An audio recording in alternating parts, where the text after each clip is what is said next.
Hello દોસ્તો, તો આજે અમારે જવાનું છે ખંભાળિયા. એની માટે અમે બંને આજે વહેલા ઉઠી ગયા હતા.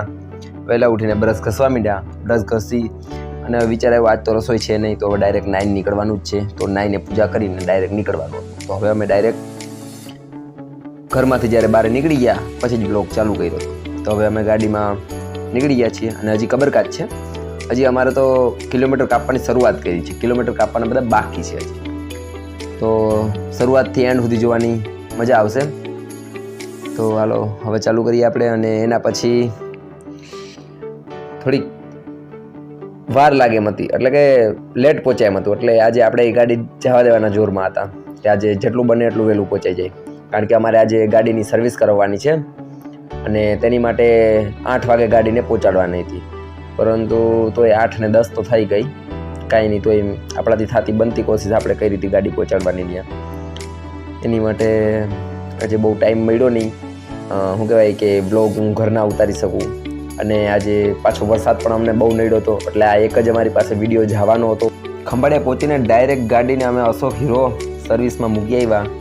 અને મૂકીને મેડમને આજે સવારે વહેલા જરાક ઉઠાડ્યા તો ઓબરાએ ખાતા હતા, બગસ આવતા હતા, નીંદર આવતી હતી. અશોક હીરો મૂકી દીધી હતી અમે ગાડી સર્વિસ કરવા માટે. અને મેડમ થોડાક મસ્તીના મૂડમાં હતા તો થોડાક આટા મારતા હતા. પછી અમે નાસ્તો કરવા ગયા. તો એવું આવું કંઈક બેસવાનું નહોતું સવારના પોરમાં, પણ આમાં થોડીક તકલીફ થઈ હતી કે આ તીખો સંભારો હતો એ એનો વાસી હતો. અને જેના કારણે આપણે શાંતિથી કીધું ભાઈ તીખો સંભારો વાસી છે, પણ એવું એનું કેવું હતું કે ભાઈ તીખો સંભારો બધાય ખાય છે, તમને કેમ વાસી લાગે? એટલે આપણે થોડીક એની સાથે માથાકૂટ થઈ ગઈ હતી. તમે બીજાનું ઉદાહરણ કે બે ચાઈકોને મૂકી દીધો છે. આ બધો સંભારો ઓલો ખાઈ ગયો છે. અરે ખાવાની વાત નથી. તમે એમ કીધું કે ભોગળ લાગે એટલે મેં પાછો લીધો. મને કઈ તકલીફ નથી. ये ज्ञान है काबे मेरी राजी हुआ ખાટો થઈ ગયો યાર. ખાલી કીધું તો ભાઈ કહે કે બધાય ચાઈકો બે ચાઈકો કે ખોટું બોલવાનું. અને પછી તો અમે વિડીયો ઉતારી લીધો અને આપણે ફૂડ ડિપાર્ટમેન્ટમાં અમે એની ફરિયાદ પણ નોંધાવી દીધી. કારણ કે આવું ફૂડ અમે તો ખાઈ લીધું, કોક ખાઈને માંદવું પડે તો તેના કારણે આપણે એનો વિડીયો આ તો બધું લઈ લીધું અને ઉતારીને વહી ગયા. પછી આપણે આવી ગયા હતા ભાઈ, ગાડી સર્વિસ થઈ ગઈ છે તો ગાડીને લેવા માટે આવ્યા હતા. કારણ કે ગાડી આજ ઊભીને જ સર્વિસ કરાવી હતી, એ વિડીયો અમે નથી રાખ્યો. અને ગાડી લઈને અમારે જવાનું છે નાનાના ઘરે. તો અહીંથી અમે ભાઈ આ ખંભાળિયા રેલવે સ્ટેશનથી નીકળ્યા હતા. મેં કીધું હવે નાનાના ઘરે પહોંચીએ ત્યાં સુધી બધું જરાક નાનકડો એવો વિડીયો ઉતારી લઈ. કારણ કે આજે વરસાદ તો બધી ઠેકાણા પણ અમને ઓછો નડતો હતો. તો તેના કારણે હવે નાનાના ઘરે પહોંચી ગયા અને ત્યાં થોડુંક બેઠા, પાણી પીધું. જમવાનું રેડી જ હતું આપણું. આ રાધા માસી આવી ગયા હતા, જમવાનું રેડી હતું બધું. હાલો મેં કીધું હવે જમવા બેસી જાય. પ્લાન બીજો હતો ને થઈ કંઈક બીજું ગયું એવું થયું.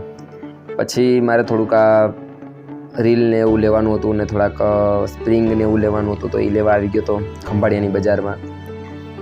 તો થોડીક વાત કરીને મેં કીધું હાલો લઈ લો એ બધું. એના પછી આપણે હવે અહીંથી નીકળીએ, કારણ કે આજ થાય છે લેટ. પાછા છે ટ્યુશન અને હમણાં રજા રખાઈ એમ હતી નહીં, તો તેના કારણે આપણે નીકળી ગયા છે ડાયરેક્ટ. હવે હું સોંગ ચાલુ કરી દઉં છું, તમને સાંભળવાની બહુ મજા આવશે. અને આપણે ડાયરેક્ટ આપણા ઘરે પહોંચીને પછી જ વાત કરીએ.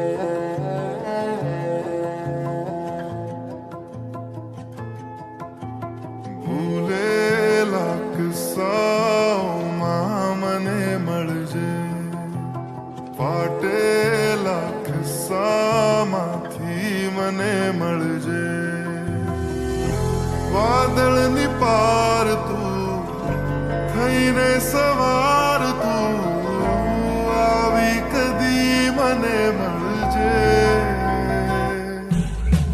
ભૂલેલા કિસ્સાઓમાં મને મળજે. ફાટેલા કિસ્સામાંથી મને મળજે. વાદળની પાર તું સવાર તું આવી કદી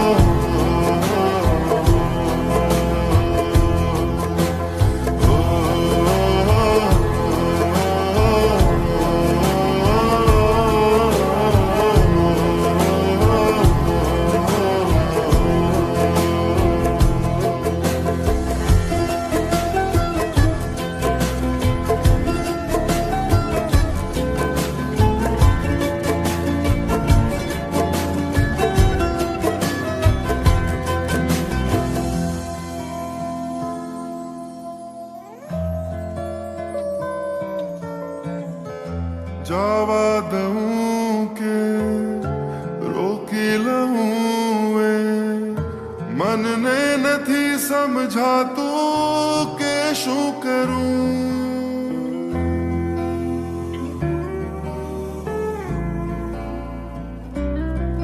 હો જવા દઉં કે રોકી લઉં એ મનને નથી સમજાતું કે શું કરું રાખીને પાસે ખોયા કરું કે દૂર તને હું રાખી હવે આપણે ઘરે પહોંચી ગયા હતા અને ઘરે પહોંચ્યા તો 5 ને 5 મિનિટ જેવું થઈ ગયું હતું.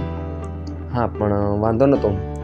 આપણે હવે અહીંથી ડાયરેક્ટ કંઈ કરવાનું છે નહીં, એક ખાલી ઓફલાઈન જ લેવાનું છે, કારણ કે ઓનલાઈનમાં આજે રજા રાખેલી હતી, કારણ કે એ પોસ્ટપોન કરેલા છે. હવે તો એને આપણે આગળ ટાઈમ ઉપર લેશું.